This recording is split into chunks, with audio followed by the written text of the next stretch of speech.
Time check, it's 5:05 p.m. And magmi-meet up kami. Kakaalis lang namin ng bahay. Turn left on Don P. Campos Avenue. Thank you, Waze. Ayun.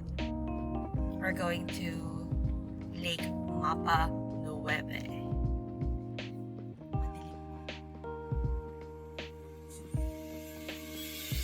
Of all the things na pwedeng gawin to let off some steam and relax, bakit car camping pa? Bakit yung activity na kayo magtatayo ng tutulugan nyo, magluluto ng kakainin nyo, pupunta sa lugar na walang internet, malayong lugar na ilang oras ang imamaneho, marating lang yung lugar kung saan kayo magbabakasyon? Well, the exact answer is something that I can't give, to be honest. Pag sinabing vacation, dapat yung chill nga lang.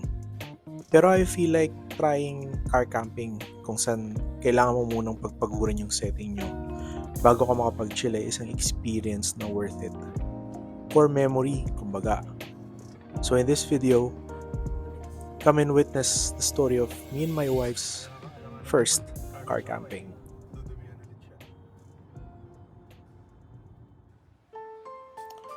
First stopover sa Lakeshore Petron.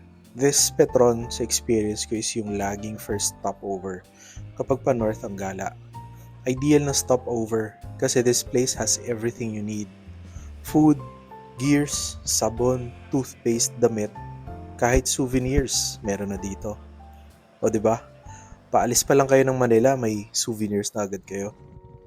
From here, diretso Mapanuepe na kami. Wala nang ibang stopover para maaga-aga makadating.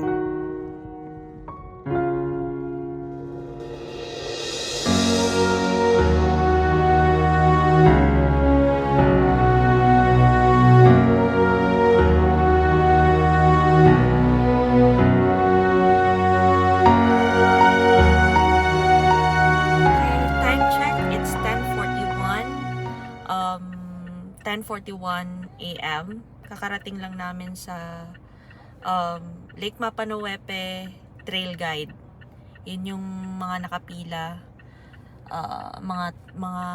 mga tour guide sila sa mga gusto mag continue na mag-drive papuntang Lake Mapanuepe, and there's their other way. Here, let me show you. So, yan. Yung there, papunta dito sa right side, yun yung mga magbo-boat.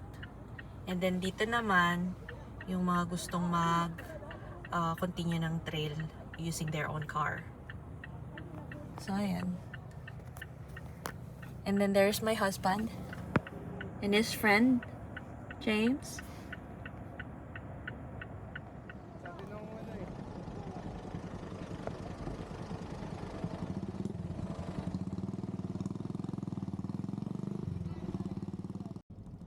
You might ask then, is this trail safe? Well, yes.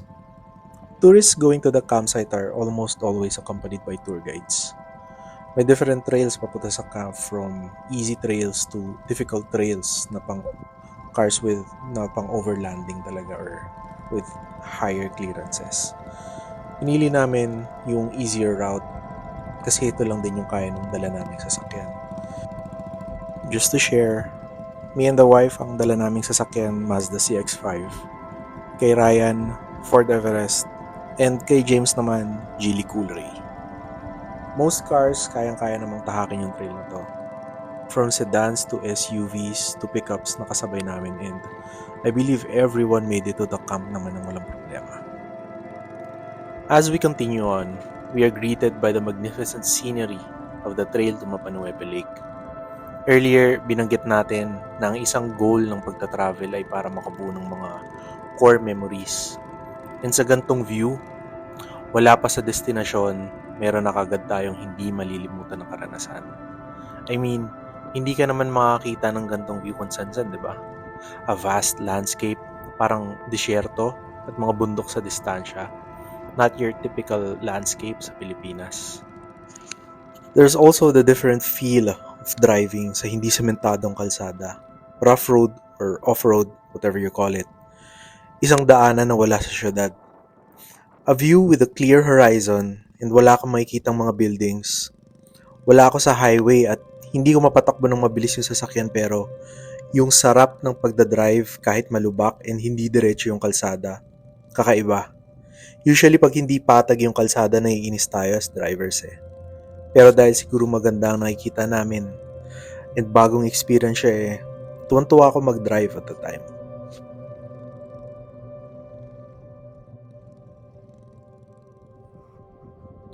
This was the one place sa trail kung saan makakapagpatakbo kayo ng sasakyan nyo ng medyo mabilis-bilis. Well, I mean mabilis for an off-road situation. And may I say, this was fun.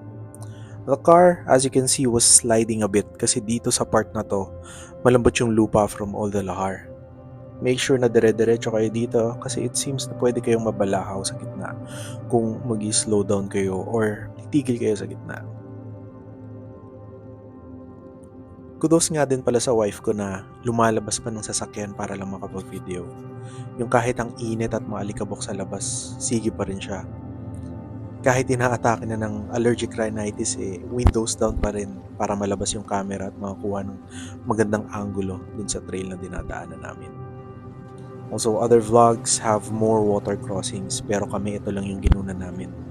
Nung dinadaanan kasi namin yung iba mababa naman din yung tubig. Probably dahil ang init nung time na kami yung dumaan. So, we decided na wag nang kunin yung other crossings.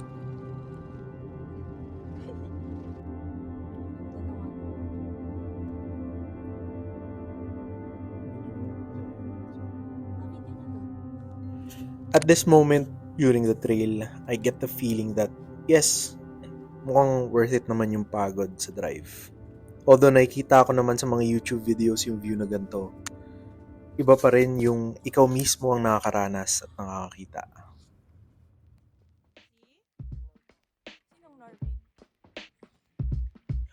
A quick advice sa pag-arrive nyo sa camp. Huwag na muna kayong mag-setup kaagad. Take your time to choose the perfect camping spot for your group. Madami kasing iba't ibang locations na pwedeng pag-setupan. May mapuno, may malapit sa lake, may open space, may malapit sa matao, may secluded na camping space.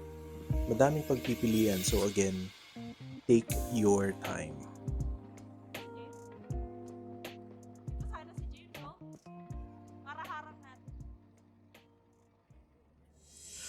There you go. A quick sneak peek sa view na sumulubong sa amin pagdating namin sa campsite. Pero for now, yun lang muna yun. A quick glance kasi pagdating sa camping spot marami pang kailangang itrabaho bago kami makapag-chill. Nandito yung ilang ulit naming tinry and nag-fail itayo yung mga tent namin. Yung paghahanap ng paraan kung paano itatayo yung dala namin na tarp para hindi madaling hanginin. And once natayo na namin yung tarp namin, nainggit din kami sa mga kapitbahay namin na campers kasi yung tarp nila diretso and hindi hinahangin, it seems like. Siyempre, setup din ng magluluto. This was mostly done by my friends. Nagluto sila ng adobo, liempo, may sangyup, hot pot, yung typical na outing foods. Ako naman nagdala ng biryani na in-order ko from a friend of mine and puto din pang merienda and dessert. At syempre, nandyan na din yung mga fails namin as first-time campers. Yung tinapay namin na naiwan namin sandali at nanakaw ng aso yung buong ban. Pati na din yung sabaw namin na naiwan din namin ng panandalian. Tas pagbalik na namin, merong kambing na nilalagok na yung sabaw. Yung ilaw para sa camp na nakalimutan naming dalhin. So nung gabi, maliit lang yung gamit namin na ilaw pero all goods lang, makapag-chill naman kami.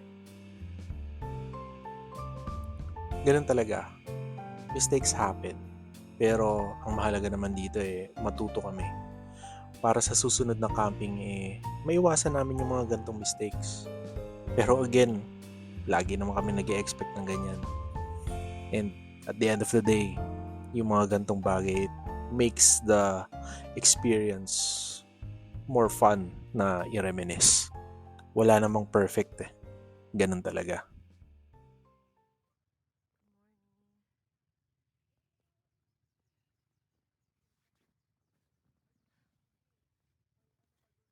The next day, it was pretty cool waking up and opening up the tent. Tas ganito kagandang view makikita mo. It's breathtaking. At this time, tahimik pa. Bagong gising lang din ng mga tao. Malamig pa ang hangin. Kakalabas pa lang ng araw. Presko ang paligid. Around 7 a.m., I decided to walk around the lake. It was Saturday morning and there was a slow increase of people coming to the camp. And to be honest, if a quiet and serene camping experience ang hanap nyo, you should come on a weekday. Weekends, as we saw before we left at lunchtime, the camp can get a bit crowded. Not saying na hindi siya enjoy on a weekend, pero the campsite feels different. It's way better on weekdays kasi with lesser people comes the chance to experience nature in a more intimate manner. Yung pinagtayuan namin ng tent is not that far sa CR. I think eto lang ang CR na para sa lahat ng campers. This is something to consider when setting up camp. Kasi at night, the camp is almost pitch black aside from the camps and their small lights. Meaning, if malayo kayo sa CR and you need to go, you will be walking on a dark campsite and hindi din well lit ang CR sa gabi. So ayun, don't forget to consider that.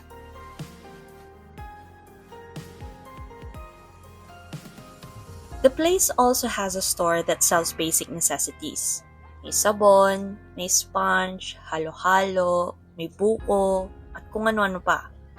Though a bit pricey, pero understandable naman. Nasa secluded place din kasi, hindi naman madali dalhin yung mga items sa location. Walang phone signal, pero may mga nagbebenta ng internet connection dito. Pero if you don't need it for work, wag na siguro. Just enjoy the experience with your friends. Kwentuhan, food trip, board games, card games, or kung ano pang trip nyo. Yung internet naman nandyan lang pagkatapos nyo mag-camping. So if I were you, do the things na hindi kailangan ng internet. Kasi hindi naman tayo araw-araw makakaranas mag-camp sa magandang setting. It was really refreshing to see people playing volleyball, playing board games, and other outdoor activities. The place is perfect for friends and families who just want to escape the hustle and bustle of the city. The morning of the campsite is the perfect time na umupo and i-appreciate yung view and feel of the place. No words or anything, just enjoy the view.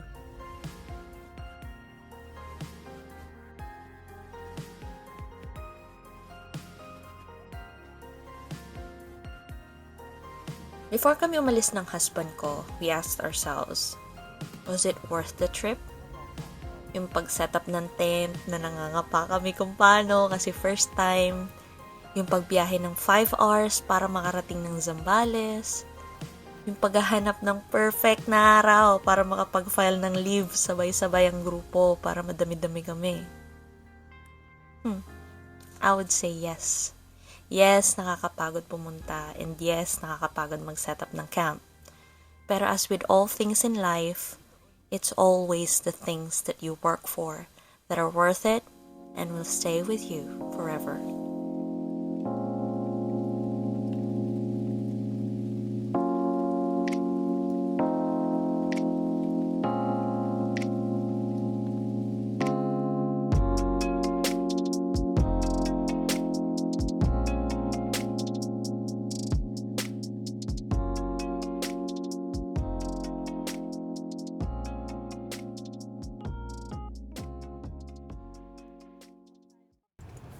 Uwi na.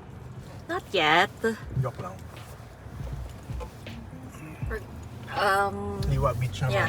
Next up, Liwa Beach. Liwa-liwa? Liwa-liwa. Liwa-liwa? Liwa-liwa. Lima?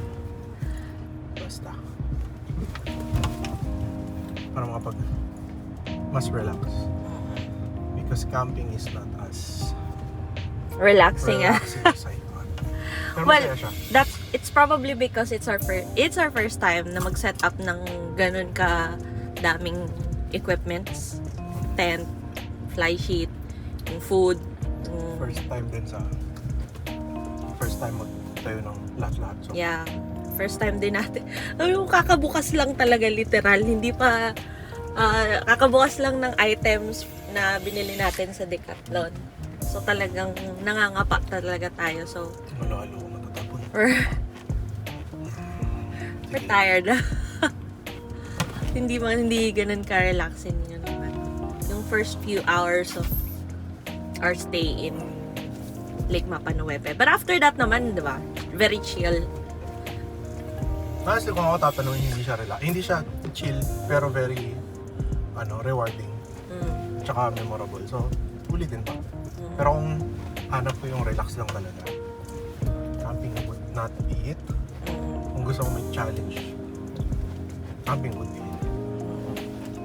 Kasi, may konting effort ka pa para puntahan yung location, konting effort para magtayo ng tents, magtayo ng awning, magluluto, and all that. So, yun nga.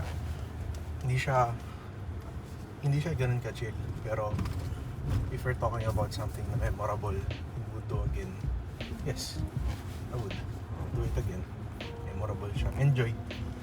Yeah, Parang, mas fun din naman. Ano lang, yung maingay lang na yung malalakas na malalakas na sound system, nakakaloka. Camping usually dapat lang yung serenity, clarity. Nag-ano ka na gusto mong tawag dito, ma-disconnect Tapos may mapakalakas na music.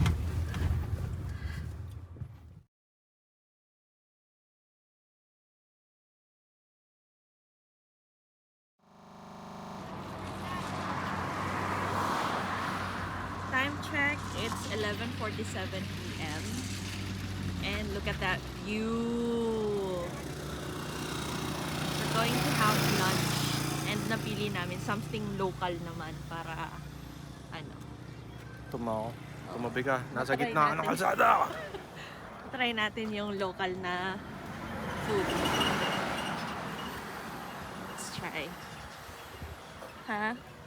Coffee ako. Okay.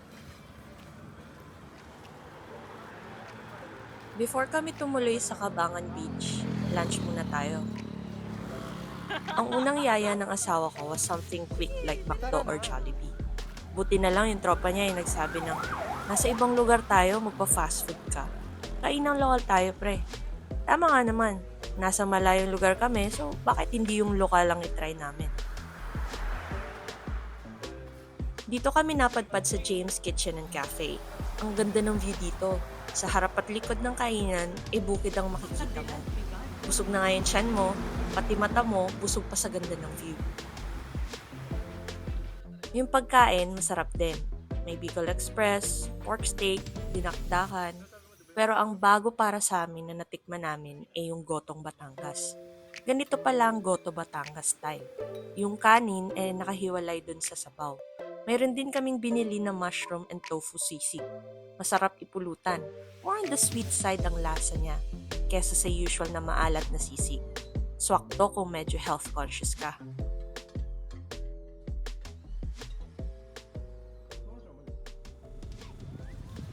Hello. Hello. Hello. Hello.